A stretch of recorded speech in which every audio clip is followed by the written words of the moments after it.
Link দিয়ে দিব আপনাদের পেজে, অনলাইন ক্লাস যারা করতেছে এখান থেকে আপনারা কালেক্ট করে নিতে পারবেন। তবে একটু খেয়াল রাখবেন, যেহেতু আপনারা একদম নতুন অবস্থায় আছেন, রেজিনের মাপটা যেন ওরা ঠিকমতো দেয়, এবং এই ব্যাপারে আমরা ক্লাসের শেষ দিন বিস্তারিত আলোচনা করে নিব।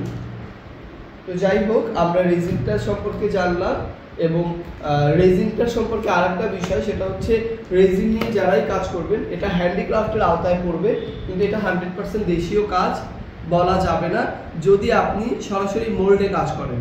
কিন্তু যদি আপনার এমন হয় যে দেশীয় কিছু থিমও থাকলো পাশাপাশি রেজিনের কাজও থাকলো, তখন ওটা আপনি দেশীয় বলতে পারবেন। অন্তত পক্ষে 25% থেকে 40% পর্যন্ত দেশীয় থাকতেই হবে, তারপরে আপনি দেশীয় প্রোডাক্ট বলতে পারবেন। যদি আমরা ট্রেটা করি, কাঠের ট্রে করি, ট্রেটা বাংলাদেশের, রেজিনটা দেশের বাইরে, তখন কিন্তু এটা দেশীয় কাজ হয়ে যাবে, কারণ আমার দেশীয় মিশ্রণ আছে 40%-এর উপরে।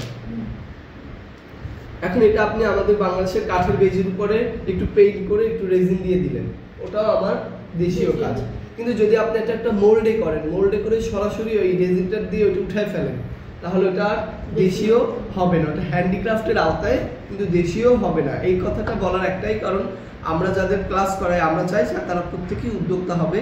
তো উদ্যোক্তা হতে গেলে এই ছোট ছোট টিপসগুলো জানতে হবে, কারণ আপনি দেখা যাবে অনলাইনে একটা সরাসরি পুরা রেজিনিং বেস কাজ করে পোস্ট দিয়ে বললেন যে দেশীয় কাজ, দেখবেন ওখানে আপনাদের পোস্ট দিয়ে উড়াই ফেলবে কমেন্ট করে, এটা দেশীয় না, এই না, সেই না, জানেন না, কাজ করতে আসছে, এরকম অনেক কিছু। এই ধরনের সমস্যার সাথে সম্মুখীন না হন, এই জন্য আমাদের এটা বলে দেয়া। আচ্ছা, রেজিনের ক্ষেত্রে আমাদের